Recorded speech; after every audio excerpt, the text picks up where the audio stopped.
Welcome back to the podcast. I am Audrey Riddle, author of The Mission Driven Life and founder of The Mission Driven Mom. And like I've been talking about, we are hearing from some women who are going to share their experiences with learning to better love themselves and God and the impact that had on their relationships, their community immediately around them, and the larger community around them. Today we have Lindsey Wright, who it is an honor to know. For those of you that get involved or have been involved in MDM, she's a mentor for us, head mentor, helps train the mentors. She's incredible. But she had her own journey with these principles like we all do. And so we're going to, at the beginning, with her story and have her start by talking to us about who she is, a little bit about herself, a little bit about yourself, Lindsey, and then where you were at before MDM. Sure. Thanks for letting me be on the podcast. I love the opportunity. It's hard to remember what life was like before. So I'm a mother of 5. My oldest is 20 something. 24, almost. Oh. And then my youngest is 12. And you've talked about this a lot too. In those early days of motherhood when they were all young, I loved it. That was my dream job,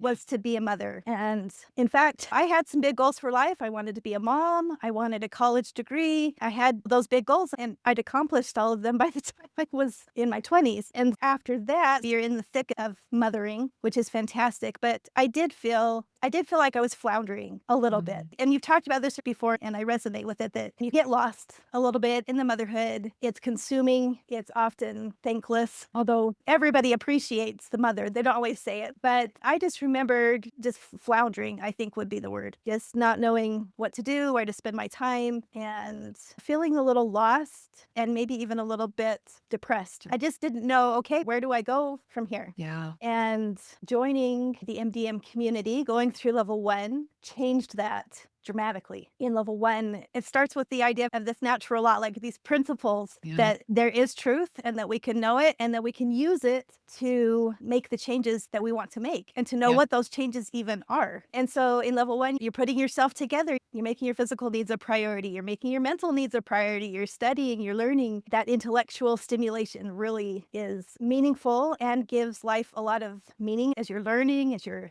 making friends and discussing things and putting your spiritual house in order. And then one of my favorite parts of level 1 is just the self-discovery. So learning, what am I good at? What are my natural strengths? Yeah. How can I develop them? How can I use them to help other people to, like we said, to influence the culture for good? Yeah. That was just a great, it just was life. It was just life changing. So what are some of can you give us a specific story or event or principle you feel like made a difference for you? I remember when we were learning about the drama triangle, and that was such a paradigm shift for me just to have the words for it, that creator is the opposite of victim. Yeah. And I didn't think that I was a victim. I didn't think that I was steeped in this victim mentality, but I was in the middle of some big drama at the time. And it was so helpful to see the different roles that were being played and the roles I was playing in the drama cycle. Yeah. And to know what to do to change that. Wow. So that was a big deal. And I'm still learning, still working on it. There's still multiple ways, subtle ways that we show up in this victim orientation every day. Yeah. And so I'm super excited. I've been diving deep into different ways of being a victim. And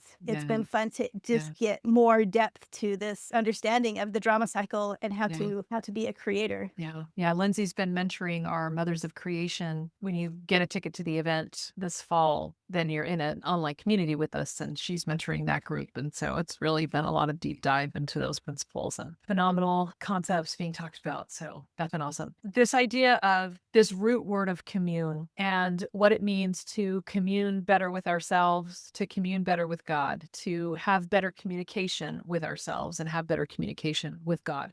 And then the extension of having better communication and community around us. So before we head into the community piece, I'm curious, first of all, how do you feel like your relationship with yourself transformed? How did that communing and that better communication, the principles that we work on at MDM, I don't know if you have a story you can tell or if you can articulate the change in yourself. I think for me, it's been a journey of getting my heart and my mind to talk to each other. Oh, interesting. What do you mean by that? Our heart, that's where our values are. Uh, That's where we feel things. That's where we have desire and motivation. And then in our mind is the logic and the reason and all those things that we associate with the intellectual life. okay. And I've always been very much in my mind, just Mhm. very intellectual. Just that's how I Yeah. approached the world. Give me Right. a book, tell me so Right. I can know what to do. And through the academy, I'm learning and I'm still learning how to tap more into the heart, how to tap more into my Mm. values. Like I know what my values are, how to pay attention to those feelings. How do we know we're in drama? It starts with a feeling. How do we relate with people? It starts with the heart, right? And for me, it's that communication between the heart and mind that Mhm. is it's a better way to approach life with both of them being active instead of just the one. Wow, fascinating. So would you say that part of that process then has been to align your thoughts more with who you really are or what you really value or what is that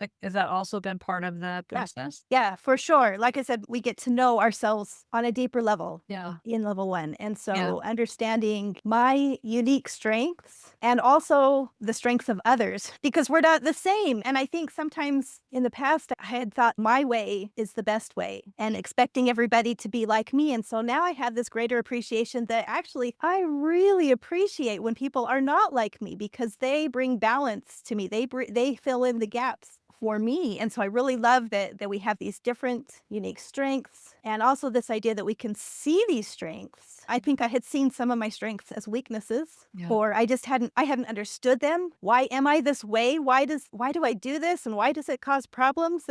And so Yeah. really, so on both sides of that coin, learning to see myself differently, it's definitely helping my heart and my mind to align better, So cool. but also my heart to somebody else's heart is more in a line because I feel like I can see myself more clearly and I'm learning to see others more clearly. There's something very profound and permanent that happens when you actually understand the ways that we are different. Yeah. You know what I mean? Like, you don't expect them to be like you because you understand truly, deeply that there are different ways for other people to fundamentally be and that there's value in that. And that's important that they're that way. So often we take our way of being Yeah. and we think it's the only way, it's the right way because it works for us. And we elevate our applications to the level of principle. And then we start judging other people because we're saying, oh, they're not living the principle. When actually it's just a different application. Yeah. Yes. We talk about this in the training. Yeah. Yeah. It's the exact And thing. as I learn to see myself clearly, then I can start to see that difference in application. Yeah. I can see where we're the same. I can see where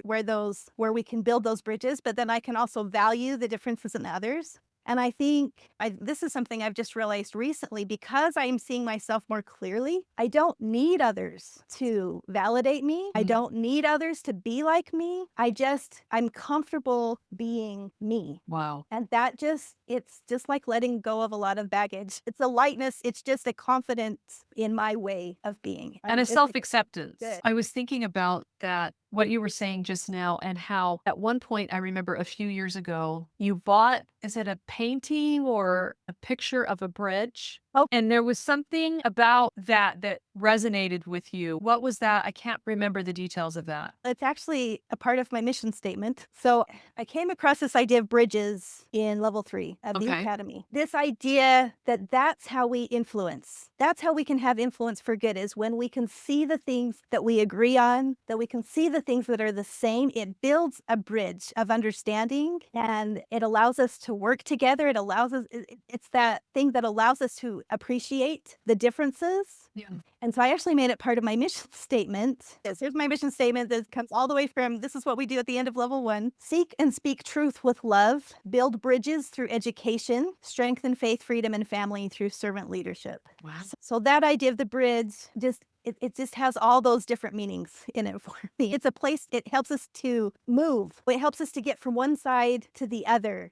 And for me, education Yeah. is one of the ways that we get to the other side. It's one of those ways that we learn to build. It's such a beautiful image for the bridges we all want to build with the people in our lives that we want to be closer to. And the sense of greater community, being able to cross back and forth and connect with anyone and build those relationships or heal relationships or improve improve relationships that seem stuck or stale or injured. And it's such a beautiful idea that as we see ourselves more clearly and as we understand the ways that everyone is different, we actually feel more unity. I think it's Paul that talks about in the Bible, we are all part of the body. We are all needed, whether you're not less important, whether you're an ear or finger, any. That's one way of thinking about why we're all different, but also needed and also valuable. But the kinds of tests and assessments that we take in level 1, 2 are really eye-opening for that. So that's in a practical sense pretty helpful. But I was also thinking about how you were saying that you aligned your heart and your mind, and that you see the value of building these bridges to build greater levels of community and to build relationships. And that what's actually happening to you in all of these different ways is that you are thinking differently. Yeah. And that's what we talk about a lot, is a lot of people are telling all of us to be different. There's a lot of influencers, this information age, and you need to do this, that, or the other, but we're clearing out all of that. Like you talked about the difference between principle and application. Is someone's recommendation a principle or an application? How do you discern that?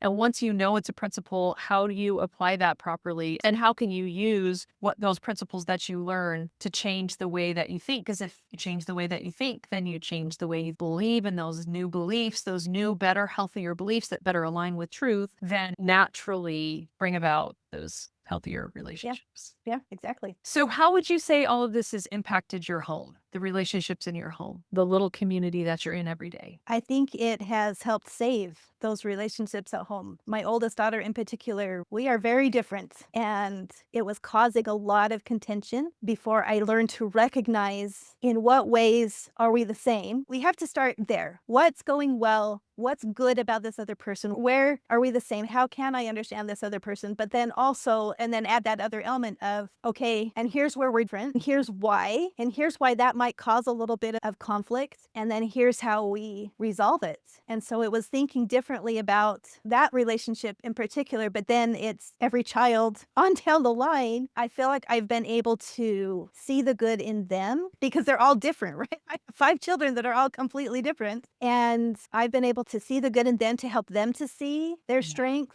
to help them work through false beliefs, to help them understand these core ideas that will help them to be successful, that will help them to be happy. And I feel like I'm, instead of an emotional voice, I'm more of a voice of reason. I feel like they listen and That's awesome. respect the things I say. They don't always agree with what I say, but there's a Right. value, there's a level of respect there, because I think they've come to learn that mom's going to come to this in a principled way, and I can trust her. I don't have to agree with her with her application. Yeah. But it's been a strength, I hope, for all of my kids. Oh, I love that. And one of the things that we talk about sometimes that I think we've both experienced in our homes is it takes away much of the friction, because just exactly what you were saying, that now everyone's on a unified hunt to get at the heart of what's really going on and to see a principle that everyone can then go do something about, instead of this push and pull of I'm right, you're wrong, you're right, I'm wrong, it's my way, it's your way, and fighting down at that level of application rather than principle. And once they get that, because I'm sure your home is a lot like mine has been, that over time, this language of principles starts to infuse the home. And then you have this, I think, better way of talking about what's going on with you and what the problems are. And anyway. Yeah, and not being afraid to confront the things that need to be confronted. Not being, if there really is a problem. In the past, I'm an avoider. That's one of the ways to be a victim, and I would have avoided it, and the problem would have just kept getting bigger. Yeah. And now because my thinking has changed, because I have a more solid foundation and principles to back up the things that I want, I have more courage Wow. to do the hard things that need to be done, to have those hard conversations that sometimes need to be had. I have more clarity about what actually needs to be said or what needs to be changed and why it needs to be changed. It's not just because I said so, but it's actually, this is causing disorder in our family, or this is causing something. Yeah. That's how we know a principle is being broken, right? Because you get the contention, you get the disorder, you have this lack of peace. And so to be able to recognize it and then have the courage to deal with it and to know what to do to deal with it, I think has been very empowering. Wow, that's awesome. What is it that gives you the courage? Why do you think your courage has increased? For me, that's a good question. I think it's the principles. It's knowing those things that we ought to do, those things that will, in the long term and often in the short term, lead, like I said, to peace and happiness and success, and just knowing that there is an answer and that we can know it. Wow, yes. I just love that you talked about courage. And I think you would probably agree a corollary for me has just been hope. Yep. I'm much less likely to fall into despair and to feel like that I'm broken, that the situation is broken. In fact, I have someone close to me right now who just is really struggling with in their relationship with themselves. And it's taken a while for me to help them see that is actually the root of the problem. And it's so interesting because they finally recently have been coming to terms with, I actually don't really super like myself. I actually have a problem in my relationship with myself. And then they started saying, that's all I know. That's my reality. That's the head I've been living in all these years. Yeah. Served them well. That's why they developed those behaviors and those thoughts, because at one point Yeah, it was helpful. it seemed to be helpful. Yeah, it was a coping mechanism. Yes, yes. I have those too. And I've had to learn, oh, I don't have to create stress in order to get things done. I don't have to just white knuckle my way through everything. I actually can trust and, like you said, lean into that hope. So those old thoughts are no longer serving me. Yeah. And I can do things differently. And then we can show our kids, yes, that thought served you in the past. It protected you. It helped you get through things, but you're different now. Yeah. And so you can think different now. Yeah. Yeah. And it's so interesting because they got to this point of accepting that there was a problem. And I could see their countenance lift a little bit. Oh, maybe there's hope. But then this worry of, but I don't know what to do. I don't know what to make different. And I was like, look, frankly, you're past the hardest point. Yeah. Accepting that you do need to change and that, in fact, you have misbeliefs and wrong beliefs and that they aren't serving you anymore and that it's time to make a change is actually the hardest point to get to. Just like admitting that you've been acting like a victim can be the hardest point to get to. And actually, with some decent tools and a little bit of guidance, with some good principles, you'll just, now that you know you've been deceived, now that you know you've been believing lies, now you can just believe the truth. You can just find and acquaint yourself with the truth and start thinking more of the truth more of the time, and it will start to correct itself. Yeah. So really beautiful. Okay, it's had this positive impact on your relationships in a myriad of ways, creating more unity, creating more self-acceptance and courage on your end. So harder conversations have been had, more principles have been lit. And you had a lot more acceptance of not just yourself, but of the people around you as a consequence of better accepting yourself, which is ironic. And felt more unity, more sense of community, unifying the identities like we talk about. So let's talk about the community outside your home, relationships with friends, with extended family members. I know that you homeschool and you have a homeschool community, and some of them have been involved as well. And then you do things at church. What stories or experiences come to mind in terms of, as you've been lifted, you've been able to lift your family, but it's also lifted the greater community around you in some important ways? Yeah. So I think the biggest thing that I see is that I have the ability to influence for good. I've learned to say things, to articulate things with a focus on the principles. And so people are more likely to first of all, listen to what I'm saying. Wow. But then also recognize, oh, that is right. That is good. That's a good point. So for example, just recently, I'm in my homeschool community. I used to be in a more of a leadership position, but right now I teach classes, and then I've been helping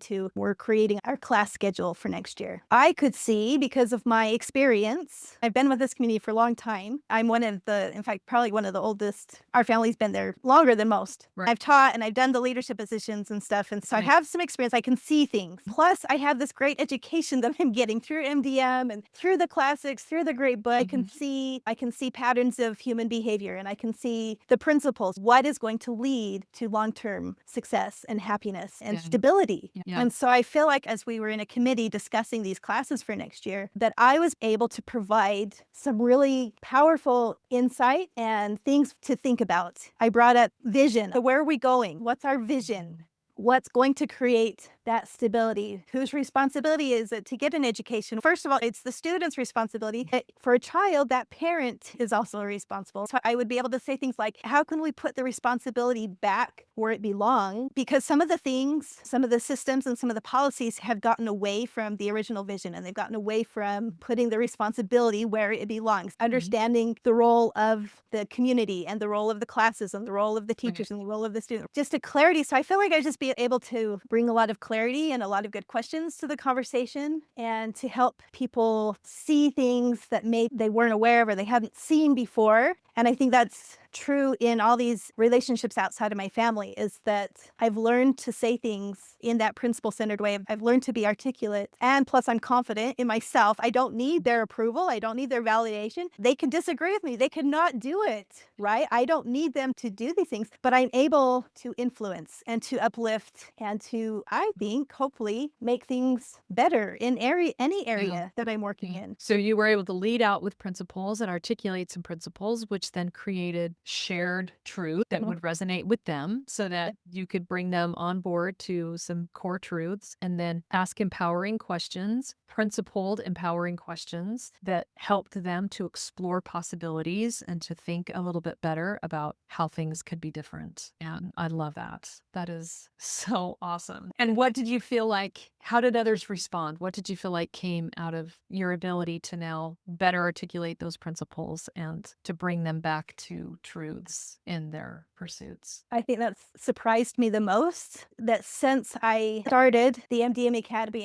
and as I've continued to get a really great education, the thing that surprises me is that people actually do listen. They Mhm. actually want to hear the things that I say, and they actually for generally agree. Oh, you're right. It's that, so we talked about first principles that are these kind of intuitive Yes. things written on our heart. And all you have to do is just point them out. And people are like, oh, yes, that makes sense. That's so much more clear.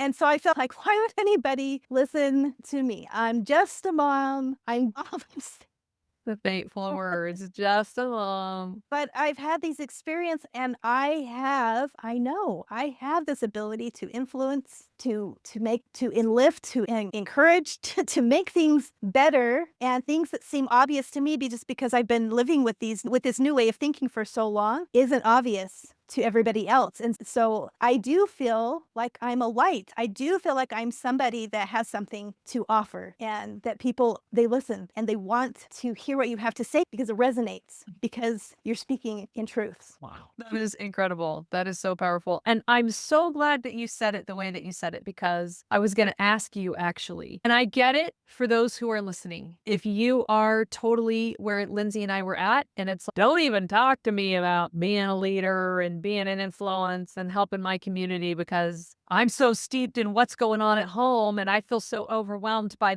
on the daily that I can't even. And that's okay. Yeah. That's totally okay for that to be, because we've experienced it firsthand. We know, we get it. That's what motivated us to start doing the work. It's just that when you learn to think in principled ways, people will just naturally seek out your leadership, your help, your insights, your meaningful questions, your feedback, because it's so needed Yeah. and so rare. Yeah. So different from the other voices that they're hearing. Yes. And resonates with them so much, and they know how badly they need it. And it nurtures something in us because it is written on our hearts, because it is how we were created.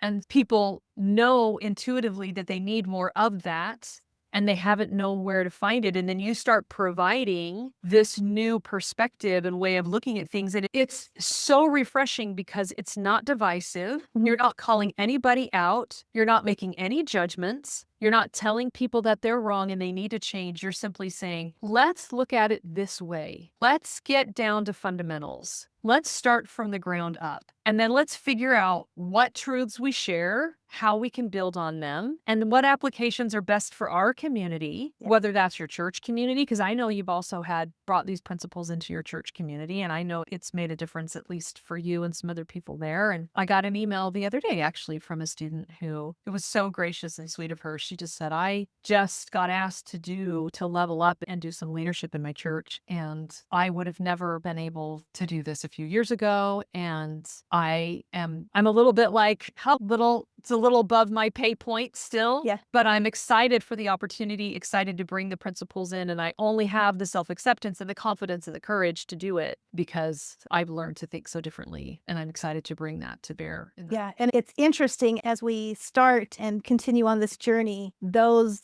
experiences and those opportunities just seem to show up, right? That next level of growth that you need Yeah. just Yeah. falls into your lap one day and you learn and you grow and you lead out and you serve.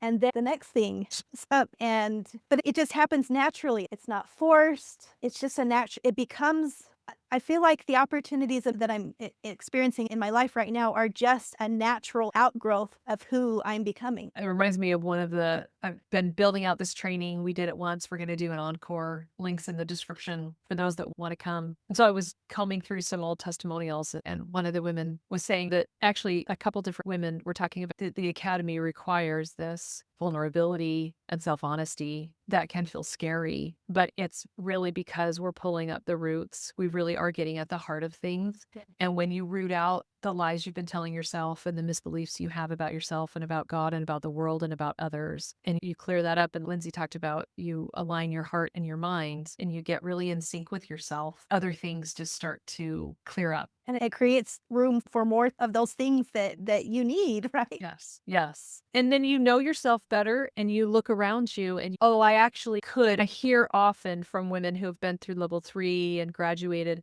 and they're doing so many incredible things, holding retreats and putting schools together and serving in their communities and nonprofit organizations and helping the homeless. And they just see. And it's not so often when we don't have that self-acceptance and self-love and we don't know our gifts and talents and we haven't worked to develop them and we aren't principled in our thinking, it's so easy to still see the need maybe, but just shrink from it and just be certain I could never do that. But there's this new level. And that's why, as we work on ourselves and we raise the quality of the relationship we have with God and ourselves, that enhances the relationships in our home.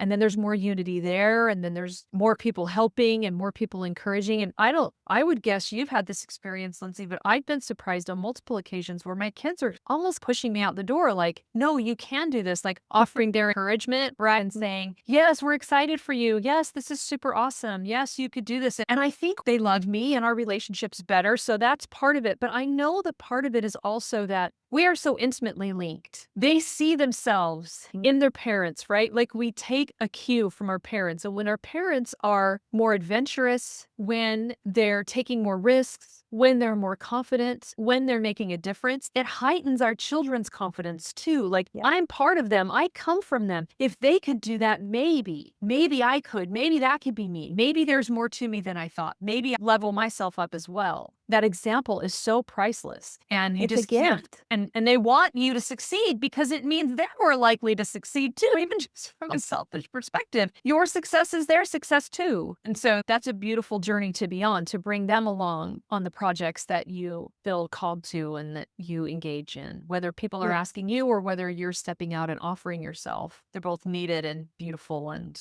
It's such a gift that we give them, that they see us doing these hard things and they see our example. And yes, they're rooting for us and they see the change that has happened in us. Yeah. And then it may not happen in the timing that we want, but I love what you're saying, that they have that hope that they can do those things for themselves. And so I know that's one of the, what's the word I'm looking for? It's not a complaint, but how can I spend time doing this academy thing and not being with my children? Does it leave my family out? It feels like mission excludes motherhood. And it is true that it does take a little bit of time away from the family. If I have to read something, I guess we can all read it together.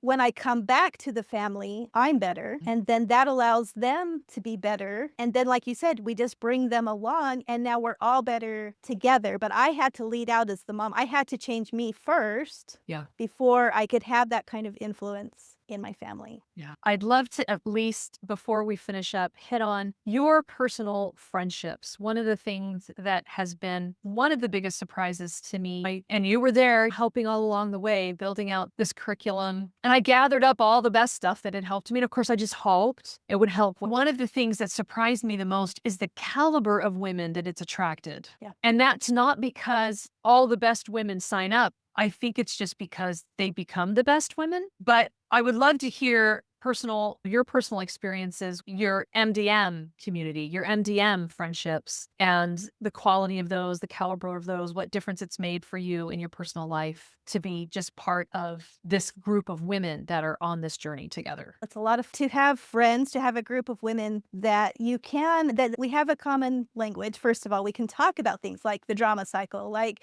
empowering questions, like telling yourself the truth, right? And we understand what we're talking about. And so Yeah. that we can have those kinds of conversations. Yeah. We also have in common we've learned these things and we've studied these things and we're trying to get this kind of education.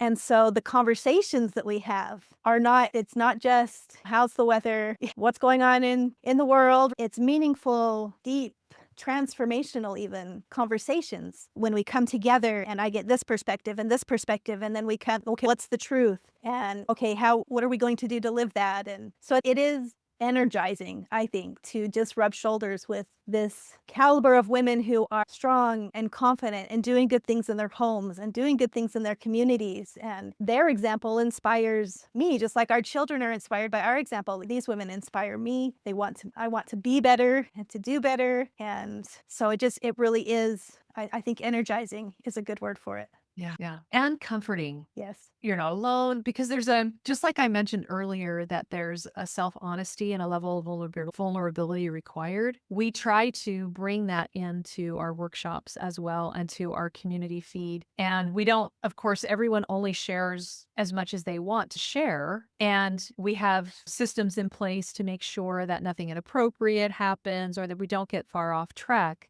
There is this level of vulnerability and self-honesty that because that's what we're doing personally and because that's what we're doing in the program that we bring to those workshops and discussions. And it is comforting to see that others struggle the same as we do. And it's encouraging as they pick themselves back up and try again. And that we really do offer each other ongoing encouragement. This is why that can work. And when we feel stuck in the content or stuck with ourselves, there's other women to empathize, but then also maybe pose a good question that will help us think about it differently. Yes. And that's sometimes one of the most helpful things we can do for each other. And I've told this story, I think maybe even recently on the podcast, but it's probably worth repeating. When we had the Mothers of Principle event, and I went to one of the Airbnbs that some women had rented who had come into town. And I was just sitting there, I overheard some women next to me talking, and one of them was complaining about something and the other woman said something back about her complaining. And then she turned to her friend who had not been in the academy but had come to the event and said, yeah, it's bittersweet because we all know better than to act like victims. And so in this space, we can't act like victims and just complain about stuff all the time. Yeah. We have to try to say our piece and then move on and be creators. Like we all know we're supposed to be creators.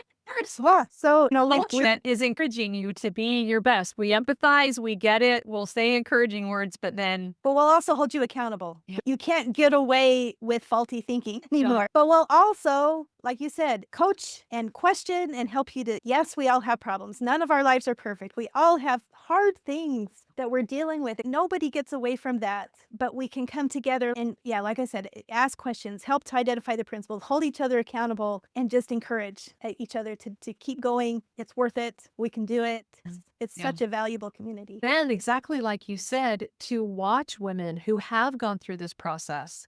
And it's not like Audrey's not magical. She doesn't have powers. Like, I'm no different than you. Really, legitimately, we just have been through this process of changing the way that we think about God and ourselves and the world. We see the world through this lens of natural law, which brings us ongoing hope and optimism that we can find answers, that truth will make us free.